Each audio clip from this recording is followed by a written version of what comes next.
Sistem bioflok merupakan metode budidaya ikan intensif yang memanfaatkan aktivitas bakteri heterotrof untuk mengontrol nitrogen anorganik, terutama amonia, dengan mengubahnya menjadi biomasa flok yang dapat dimanfaatkan sebagai pakan tambahan ikan. Tahap awal dimulai dari persiapan kolam. Kolam bioflok umumnya berbentuk bulat untuk menciptakan arus melingkar yang menjaga flok tetap tersuspensi.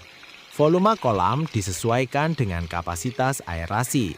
Setelah pengisian air, dilakukan sterilisasi menggunakan kaporit dosis 20-30 ppm, kemudian dinetralkan dengan aerasi kuat selama 24-48 jam hingga residu klorin hilang. Selanjutnya masuk ke tahap pembentukan bioflok. Proses ini bertujuan meningkatkan populasi bakteri heterotrof dengan mengatur rasio karbon dan nitrogen, CN rasio, pada kisaran 12:20:1. Sumber karbon yang umum digunakan adalah molase, gula merah cair, atau tepung tapioka. Penambahan probiotik dilakukan untuk mempercepat kolonisasi bakteri dan menekan pertumbuhan mikroorganisme patogen.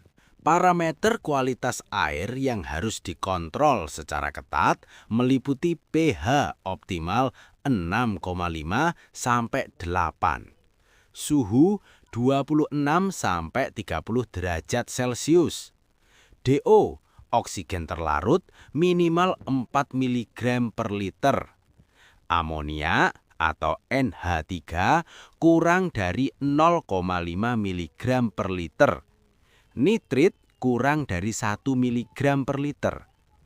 Aerasi merupakan komponen paling krusial. Blower harus beroperasi 24 jam tanpa henti dengan distribusi udara merata menggunakan diffuser atau batu aerasi.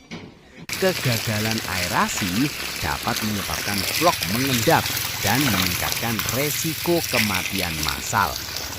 Penebaran benih dilakukan setelah flok stabil, ditandai dengan air berwarna coklat tua dan tidak berbau menyengat. Kepadatan tebar dapat mencapai 500 sampai 1000 ekor per meter kubik, tergantung kapasitas aerasi dan manajemen pakan.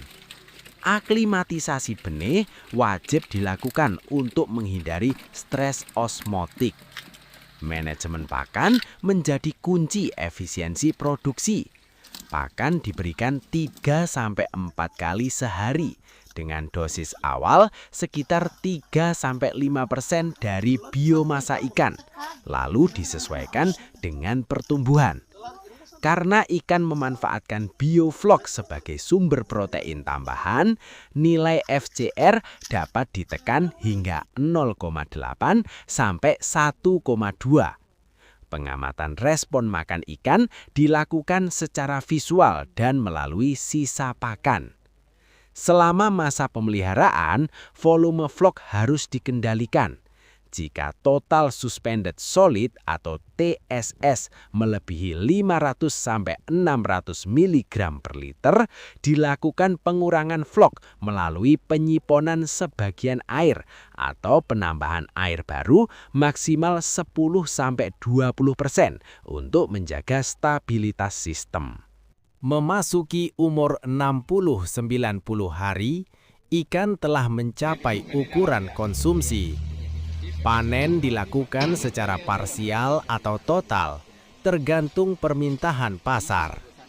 Teknik panen harus memperhatikan stres ikan dengan menurunkan ketinggian air secara bertahap dan menggunakan jaring halus. Hasil panen sistem bioflok umumnya menunjukkan pertumbuhan seragam, tingkat kelangsungan hidup di atas 90%, serta kualitas daging yang baik. Dengan manajemen yang tepat, sistem bioflok mampu menghasilkan produktivitas tinggi dengan efisiensi air dan pakan yang optimal.